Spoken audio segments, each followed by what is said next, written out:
National Herald కేసులో సోనియా రాహుల్పై కక్ష సాధింపు చర్యలకు దిగుతున్నారని తెలంగాణ కాంగ్రెస్ ఆధ్వర్యంలో హైదరాబాద్ ఈడీ ఆఫీస్ ముందు ధర్నా చేపట్టారు.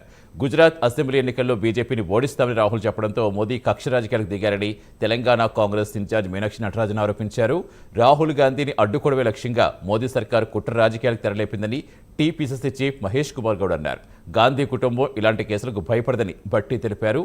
ఈ ధర్నాలో మంత్రులు, ఎమ్మెల్యేలు, ఎమ్మెల్సీలు, కాంగ్రెస్ కార్యకర్తలు పాల్గొన్నారు. అడ్డుకట్ట వేయాలి. రేపు బీహార్లో ఎన్నికలు ఉన్నాయి. బీహార్లో ఎన్నికలు గెలవాలంటే ఏదో ఒక సెన్సేషన్ సృష్టించాలి. గుజరాత్లో వారి గుండె అయిన గుజరాత్లో సిడబ్ల్యూ సమావేశాలు పెడితే నొప్పి పుట్టింది వాళ్ళకి.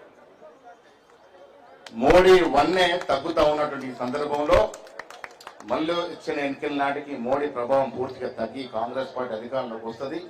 రాహుల్ గాంధీ గారు ప్రధానమంత్రి అవుతారు కాబట్టి వీళ్ళని ఇబ్బంది పెట్టాలి, రాజకీయంగా బదనాం చేయాలి.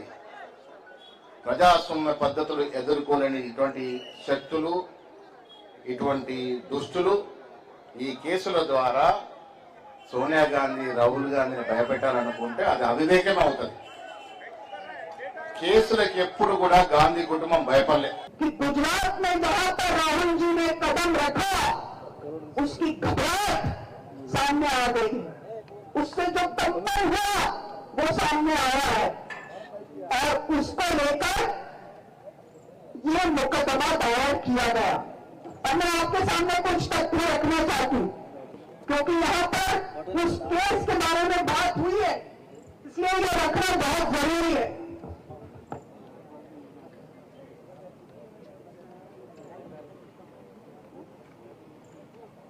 पूरी दुनिया में कंपनी लॉ के अंतर्गत जो भी कानून बने हैं उसमें से ये तय बात है कि जब कोई एक कंपनी नहीं चलती, बंद होने की कगार पर पहुंचती है तो एक दूसरी कंपनी बनाकर इसके ऋण को उसमें स्थानांतरित किया जा सकता है. పొరపాట్ల వాళ్ళు అనుకుంటే ఇది పొరపాటు అని చెప్పడం కోసమే ఈరోజు మనం ఇక్కడికి వచ్చినాం. రెండో అంశం, అఖిల భారత కాంగ్రెస్ కమిటీ గాంధీ కుటుంబాన్ని కేసుల్లో పెట్టి కాంగ్రెస్ పార్టీని భయపెట్టాలనేటువంటి ప్రయత్నం చేస్తా ఉన్నారు.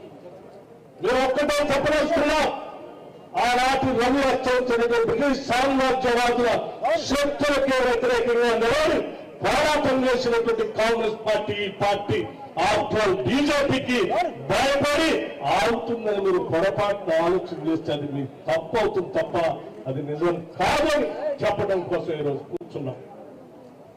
అటువంటి కాంగ్రెస్ పార్టీ ఈరోజు దేశవ్యాప్తంగా అధికారం ఉందా లేదా అనేటువంటి అంశం కాదు.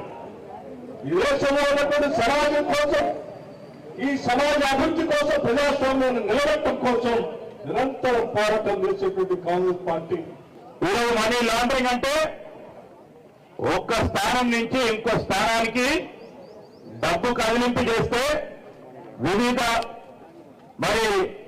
ప్రపంచంలో ఉన్న దేశాల్లో ఎక్కడి నుంచో ఆ డబ్బు స్థానగలం జరిగితే మనీ లాండరింగ్ అనే అంశం వస్తుంది.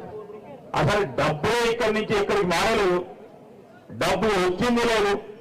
90 కోట్ల పైచలకు అప్పులను కూడా ఈరోజు ఈ సంస్థ మీద తీసుకొని సంస్థను నడపాలనే ఒక ప్రధానమైన ఉద్దేశంతో, ఒక మంచి స్ఫూర్తితో ముందుకు పోవాలని మన నాయకత్వం ఆలోచన చేస్తాయి. ఈరోజు జవాబు చెప్పలేక ఇంతమంది సోదరులు చెప్పినట్టు 12 సంవత్సరాల క్రితం నుంచి పొడిగిస్తూ ఎప్పుడైతే వారికి రాజకీయ పరంగా ఇబ్బందులు ఎదురవుతున్నాయంటే ఒకసారి ఈడీకి పిలుస్తాను ఆ నాయకత్వం.